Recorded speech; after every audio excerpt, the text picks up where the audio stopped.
অনেক আশা আর স্বপ্ন নিয়ে একটা ব্যবসা শুরু করেছিলেন, কিন্তু কিছুদিনের মধ্যেই কি পার্টনার বা অংশীদারের সাথে এমন অশান্তি হলো যে ব্যবসাটা মাঝপথেই বন্ধ করে দিতে হলো। কিংবা একটা দোকানে বা জায়গায় ব্যবসা ভালো জমছিল, কিন্তু হঠাৎ এমন পরিস্থিতি তৈরি হলো যে দোকানটা ছেড়ে দিয়ে অন্য জায়গায় নতুন করে শুরু করতে হলো। বছরের পর বছর ধরে কি আপনার শুধু ব্যবসার জায়গা আর পার্টনারই পরিবর্তন হয়ে যাচ্ছে, যার কারণে কোনো ব্যবসাতেই স্থায়িত্ব আসছে না এবং জমানো মূলধন বারবার লোকসান হয়ে যাচ্ছে? অনেক ব্যবসায়ী মানুষই বলেন যে, দাদা, একটা জায়গায় বা একটা পার্টনারের সাথে আমার ব্যবসা কিছুতেই 1 থেকে 2 বছরের বেশি টেকে না। বারবার সব নতুন করে শুরু করতে করতে আমি পুরো দেউলিয়া হওয়ার মুখে এসে দাঁড়িয়েছি। অনেকে ভাবেন এটা হয়তো শুধুই পার্টনারের অসততা, কাস্টমার না পাওয়া বা ব্যাড লাক। কিন্তু জ্যোতিষশাস্ত্র এবং বাস্তুবিজ্ঞান বলছে ব্যবসার জায়গা বা পার্টনার বারবার পরিবর্তন হওয়ার পেছনে কিন্তু জন্মকুণ্ডলীর কিছু বিশেষ ঘর এবং গ্রহের অশুভ প্রভাব কাজ করে।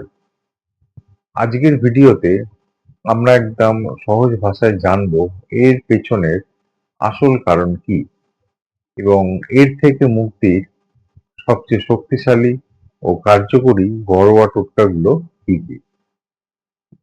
জ্যোতিষশাস্ত্র অনুযায়ী আমাদের জন্মকুণ্ডলীর সপ্তম ভাব হলো ব্যবসা এবং বিজনেসের পার্টনার বা অংশীদারের প্রধান ঘর, আর দশম ভাব হলো আমাদের কর্মের স্থান বা স্থায়ী ব্যবসার জায়গা। এই ঘরগুলো অশুভ হলে ব্যবসার স্থায়িত্ব আসে না। এছাড়া যে গ্রহগুলো এর জন্য দায়ী তার মধ্যে প্রথমেই আসে রাহু ও কেতু। রাহু হলো বিভ্রান্তি, আকস্মিক পরিবর্তন এবং সন্দেহের কারক। সপ্তম ঘরে রাহু বা কেতুর প্রভাব থাকলে পার্টনারদের মধ্যে অকারণ ইগো ও সন্দেহের জন্ম হয়, যার ফলে ভালো চলতে থাকা পার্টনারশিপও রাতারাতি ভেঙে যায়। এরপরে আসি বুধের কথায়। বুধ হলো ব্যবসার মূল কারক গ্রহ। বুধ যদি চঞ্চল রাশিতে থাকে বা দুর্বল হয়, তবে মানুষের মনে বারবার ব্যবসার আইডিয়া বা জায়গা বদল করার এক অদ্ভুত মানসিকতা তৈরি হয়। সে কোনো এক জায়গায় মন টিকিয়ে রাখতে পারে না। এরপরে আসবো শনি ও মঙ্গলের কথায়। এই দুই গ্রহের অশুভ যোগে ব্যবসার জায়গায় বাস্তুদোষ তৈরি হয়, যার ফলে দোকান বা অফিসের মালিকের সাথে ঝামেলা হয়ে জায়গা ছাড়তে বাধ্য হতে হয়।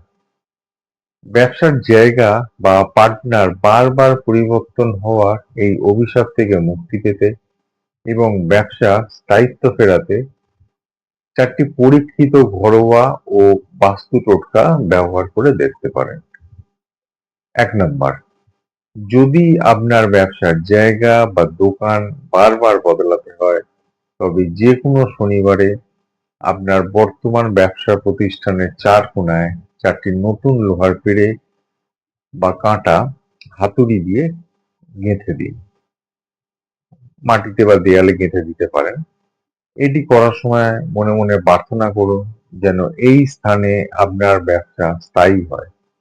এতে শনি ও রাহু অশুভ প্রভাব কেটে ব্যবসার জায়গাকে স্থির করে। 2 নম্বর টোটকায় আসি। প্রতি বুধবার এবং শনিবার সন্ধ্যেবেলা ব্যবসার জায়গায় বা দোকানে সামান্য ফিটকিরি এবং কর্পূর একসাথে পুড়িয়ে তার ধোঁয়া পুরো ঘরে এবং ক্যাশ বাক্সের চারপাশে দেখান। এটি ব্যবসার জায়গার সমস্ত নেতিবাচক শক্তি দূর করে এবং পার্টনারদের মধ্যে চক্রান্ত বা ভুল বোঝাবুঝি পুরোপুরি বন্ধ করে দেয়। 3 নম্বর টোটকা, আপনার ক্যাশ বাক্সে বা যেখানে ব্যবসার জরুরি কাগজপত্র রাখেন সেখানে মা লক্ষ্মীর ছবি দেওয়া একটা রূপোর কয়েন এবং একটি ছোট বাঁশি লাল কাপড়ে মুড়ে রেখে দিন। বাঁশি বাস্তুদোষ দূর করে এবং রূপো পার্টনারশিপের সম্পর্ককে মধুর ও শীতল রাখে। 4 নাম্বার টোটকা, প্রতিদিন সকালবেলা দোকান বা অফিস খোলার পর ঘর মোছার জলে সামান্য সামুদ্রিক লবণ বা গোটা নুন মিশিয়ে দিন এবং সেই জল দিয়ে ঘর মোছান। এতে বাইরের লোকের নজরদোষ বা শত্রুদের করা কোনো টুকটাক থাকলে তা কেটে যায়। এই টোটকাগুলো করার পাশাপাশি নিজের মনের চঞ্চলতা ও হুটহাট সিদ্ধান্ত নেওয়ার জেদ নিয়ন্ত্রণ রাখতে প্রতিদিন 5 থেকে 10 মিনিট ধ্যান বা প্রাণায়াম করলে খুব ভালো ফল মিলবে। এর বাইরে কিছু নিয়ম মনে রাখবেন।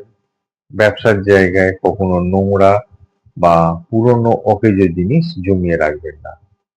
পার্টনারের সাথে যেকোনো চুক্তি সবসময় লিখিত বা লিগ্যাল পেপারে করার চেষ্টা করুন।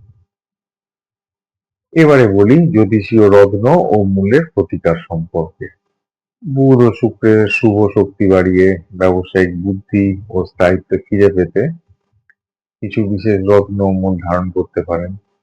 যেমন ফাইন্যান্সিয়াল ডিসিশন ও ব্যবসার উন্নতির জন্য বুধের রত্ন পান্না এবং পার্টনারদের সাথে মধুর সম্পর্ক ও আকর্ষণের জন্য শুক্রের রত্ন হিরে বা ভালো কোয়ালিটির উজ্জ্বল ঝাড়খণ্ড ধারণ করতে পারেন। যাদের বাজেট কিছুটা কম তারা উপরত্ন হিসাবে পান্নার বিকল্প পেরিডট এবং শুক্রের জন্য উপাল ব্যবহার করতে পারেন। আর যারা রত্ন পড়তে চান না বা যাদের বাজেট আরো কম তারা বৃত্তধারক মূল এবং রামবাসক মূল ধারণ করতে পারে। তো বন্ধুরা, আপাতত এইটুকুই। দেখা হচ্ছে পরের ভিডিওতে। সবাই ভালো থাকবেন, সুস্থ থাকবেন। নমস্কার।